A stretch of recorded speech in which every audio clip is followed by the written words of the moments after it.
Alors, premièrement, ça, c'est l'écran d'accueil, puis je vais te montrer la façon la plus facile de l'utiliser.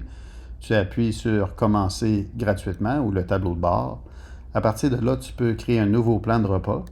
Et puis là, évidemment, tu entres pour combien de personnes tu vas cuisiner, le nombre de jours aussi que tu vas planifier, tes ingrédients restants à la maison, as-tu des allergies?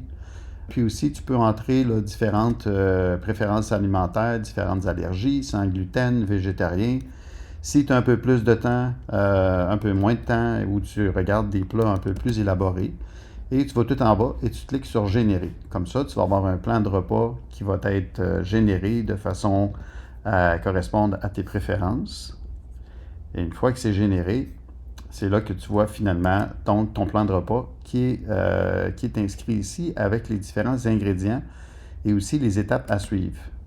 Si jamais tu n'aimes pas un plat qui a été généré pour toi pour cette semaine-là parce que tu pensais avoir quelque chose d'autre, tu peux tout simplement appuyer sur les 3 petits points et comme ça, tu peux soit modifier la recette, la régénérer de façon aléatoire avec les mêmes paramètres que tu avais entrés au départ, ou tout simplement tu régénères mais avec un commentaire. Par exemple, aujourd'hui, tu avais envie de manger un général Tao, par exemple, tu régénères et comme ça, la recette va être régénérée pour toi. Puis la beauté de tout ça, oui, tu as tes recettes, mais tu t'en vas dans la liste d'épicerie et puis là, maintenant que tu es satisfait avec le plan, tu génères ta liste d'épicerie que tu peux utiliser sur ton téléphone mobile lorsque tu fais l'épicerie, puis venir cocher lorsque tu as terminé tes courses, ou tu utilises le lien qui est à droite avec une petite flèche vers l'extérieur, où est-ce que tu auras déjà établi ton épicier préféré, avec quelle épicerie tu veux faire affaire.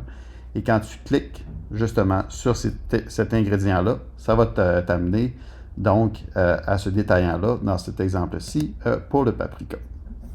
Alors voilà, c'est comme ça qu'on l'utilise. J'espère que ça t'est utile.